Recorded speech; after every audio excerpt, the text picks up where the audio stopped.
We should try and find someone that would know. Right there. Who are these people? Let's speak with Hi. her. Hi. Hey there.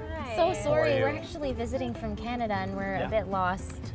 Yeah, would it be too much to ask you for directions? No, ask away. Thank you. Great. Well, we actually forgot the name of the spot. I don't know where anything is. I need directions just to get home from work every day. Why did I say yes? Could have easily said, nope, sorry. There's Why do I need to be like It's like a big statue with wings. statue with wings? yeah. That sounds familiar. I think I do know where this is. Wow, I'm gonna save these innocent fools vacation. Are you okay? Yeah, sorry.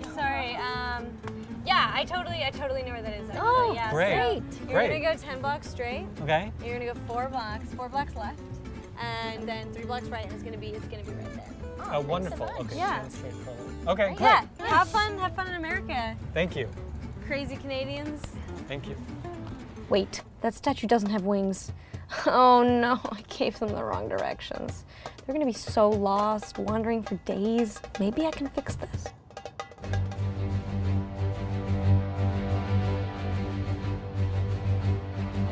Just picnic on some fancy grass. You guys, I'm sorry.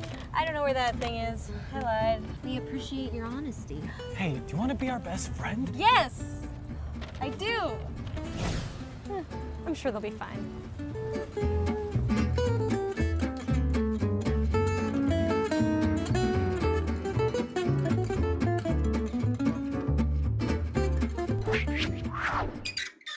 Ons is by nommer 2 in ons nuwe reeks Lewe jou geloof. En wat ons vir mekaar sê is, as jy nie lewe soos jy glo nie, wat help dit jy glo? So glo is nie 'n teorie nie, glo is 'n praktyk. Lewe soos jy glo. En ons het laas begin met om die Here se stem te kan hoor, want jy kan eers glo as jy die Here hoor praat, dan glo jy wat die Here sê. So vandag praat ons oor onderskei die boodskap. Ons gaan 'n tree verder. Vraag: het die Here die afgelope week duidelik met jou gepraat? Deel 'n bietjie dit met die groep. Het jy hierdie week wat verby is die Here se stem gehoor? 2. Het iemand al vir jou gesê die Here sê en dan het jy geweet dit was duidelik nie die Here nie? En wat het dit, vertel 'n bietjie met mekaar oor daai ervaring wat 'n mens het. So, ons praat, dink ek, vandag oor 'n baie belangrike onderwerp. Hoe onderskei jy wanneer 'n woord van die Here af is of nie? Hoe weet jy, dis die Here wat met jou praat, dis nie sommer net 'n gedagte wat by opgekom het of sommer net jou verbeelding nie. Dis baie belangrik, dat jy nie sommer maar net wat mense vir jou sê, as hulle sê die Here sê, dit heelhuids insluk nie. Hoek, lyn en sinker nie. Beoordeel die woord wat jy ontvang. Maak nie saak van wie af dit kom nie. Beoordeel die woord. En vandag praat ons 'n bietjie met mekaar daaroor. Lees Matteus 16 vers 13 tot 17 en Matteus 16 vers 21 tot 23, dan kry jy 'n klassieke voorbeeld van een van Jesus se naaste disippels, een van sy binnekring. En in die een geval praat hy wat die Here se woord is, en in die tweede geval praat hy en dan sê Jesus vir hom, gaan weg agter my Satan, binne 'n paar verse in een hoofstuk. So, daar is 'n klassieke voorbeeld van waaroor ons vandag met mekaar praat. Hoe om wat jy by die Here hoor of wat iemand vir jou sê die Here sê te beoordeel is die woord wat iemand vir jou bring in lyn met die Here se woord. 2. Bevat daardie woord die plan wat die Here met jou lewe het. 3. Strek dit jou geloof. En 4. Getuig die boodskapper se lewe van die vrug van die Heilige Gees. So ons gaan net vinnig oor daai 4 uiters belangrike goed praat. Die eerste ding is, die Here sal niks sê wat teenstrydig met sy woord is nie. Iemand kan nie vir jou sê, die Here het gesê ek moet jou skei want ek moet met iemand anders trou nie. Duidelik, wat iemand ook al vir jou sê, die Here sê, moet in lyn wees, moet getoets kan word aan die woord van die Here. 2. Is dit in lyn met die Here se plan en doel met jou lewe? Met ander woorde, bring dit jou nader aan die Here? Bring daai woord jou in 'n meer intieme verhouding met die Here?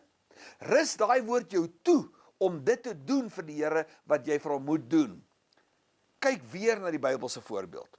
Petrus se eerste verklaring bevestig die woord van die Here en die tweede verklaring wat hy maak is eintlik net sy eie opinie. So jy kan nie iemand se eie opinie wat vir jou kom sê die Here sê, sommer maar net aanvaar nie. Enige woord wat iemand vir jou bring, wat jou afbreek, veroordeel, verkleineer, of enigiets anders wat negatief is, kom nie van die Here af nie. As die Here vir jou woord het, is dit altyd om jou op te tel, nader te trek, beter toe te rus. As jy in 'n persoonlike verhouding met die Here staan, sal die Here direk met jou praat. En dan kan iemand anders net bevestig wat die Here vir jou sê, want die Here gaan nie van jou skinder by iemand anders as jy in 'n direkte verhouding met hom staan nie. As jy nie die Here se stem wil of kan hoor nie, dan kan die Here iemand anders gebruik om met jou te praat, maar beoordeel dit altyd aan die hand van die 4 goed wat jy vanaand hoor. 3. As die Here wil hê jy moet iets vir hom doen, sal dit altyd jou geloof strek. Dit sal altyd jou uit jou gemaksone uithaal, want jou geloof moet groei. So, bespreek 'n bietjie die 3 belangrike punte wat daar in jou lesings is. Wat keer jou partykeer om te doen wat die Here sê jy moet doen? 2. Hoe het jou ongehoorsaamheid met jou verhouding met die Here beïnvloed? Die Here het gesê jy moet iets doen en jy het nie, hoe het dit jou verhouding beïnvloed? En 3. Het iemand al iets vir jou gesê en jy het geweet dis nie die Here nie? Share daai ervaring met mekaar. Want jy sien, daar's verskriklik baie misleiding rondom ons. Daarom moet jy die Here se stem onderskei. Johannes 10 vers 3 tot 5. As jy twyfel oor die Here se woord, vra vir die Here bevestiging deur sy woord. As iemand vir jou sê, die Here het vir my gesê, ek moet dit vir jou sê. Vra vir die Here bevestiging deur sy woord. As daar iets in jou hart opkom, 'n gedagte wat jy dink die Here praat met jou, vra vir die Here bevestiging deur sy woord. Vra vir bevestiging deur iemand anders. Matteus 18 vers 16. Oefen elke dag om die Here se stem duideliker te kan hoor. Want as jy die Here se stem ken, gaan jy nie vreemde stemme volg nie.